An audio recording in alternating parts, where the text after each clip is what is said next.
Hi and welcome. Today I've got a short and sweet video for you on something I called leveling the belt line. So I've got two swings from Tiger, two very different swings, one in a bunker and one with a driver. Now today we're going to look at his belt line. This is something that I work on a lot with clients and something that I'll go to or a key piece that I'll be looking at to improve the golfer's movement and the kind of overall base of the swing, and particularly if they're fading or slicing the ball, this will be one of the key bits that's probably not in place. So let's get into it. So what we're looking at here is we'll move both these swings back. We're looking at his belt line, and this is what I call leveling the belt line. So his belt line from a camera perspective here, visually, looks pretty level or parallel to the ground. So as we work the swings back, visually it will look like that at the top of these swings in both. Now, so what's the key problem that I tend to see with average golfers? With average golfers, we tend to see the belt line pointing toward the floor very often, and this can be a product of setup, or it could be the setup. The pelvis could be pointing to the left too much.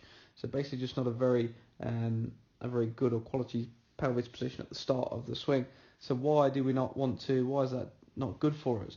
If the belt line doesn't move well in the swing, it's typically going to lend itself to you swinging too steep, too vertical. You have problems with generating power, transferring energy through the swing, getting the pressure through, turning through the ball properly, and the whole deal really. So as Tiger moves in on his bunker shot here, he's got a very simple move over, a bit of pressure shifts here. His belt line doesn't have to change too much. What we tend to see when the belt line's not in a very good place, there's a lot of adjustments required to get back to what would be somewhat decent hitting position with the body, and then that's obviously going to have a knock-on effect with how the club can come into the ball. So with a simple movement over here, this gives him great control over the club. If the pelvis isn't in the right position, as it adjusts to try and find a better position to hit the ball, it will influence where the club goes. So if you get the body and the pelvis in a good position at the start and in the backswing, then it's going to allow you to be able to control where the club's going to,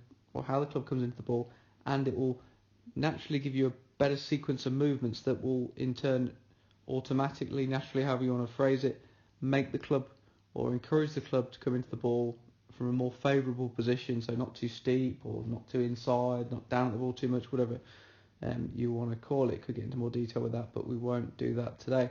So again, as Tiger's driver moves over, he moves over, the belt still looks relatively level coming in. Obviously he's changing positions or angles a bit, but just for the purpose of this, and then he kind of, as he puts pressure down into his front foot, he jumps up at the end with his driver. This is helping him generate power as his legs extend or get longer, as you can see here.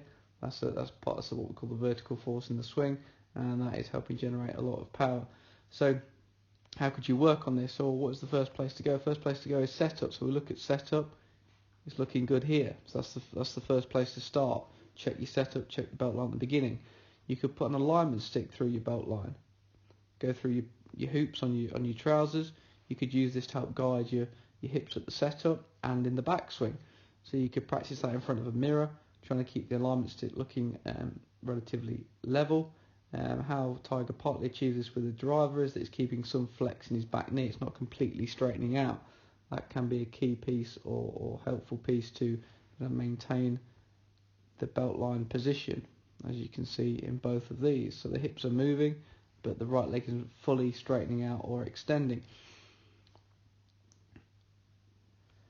So if you tend to slide with the pelvis, or you tend to slice the ball, fade the ball, struggle with moving through, you hang back on your back leg, you don't turn through the ball correctly, any number of these or any one of these things, then there's a good chance that your hips are out of position, your pelvis is out of position, or your belt line is during the swing. So maybe try the mirror, the alignment stick through the belt loops, and hopefully this may give you some insight into your swing.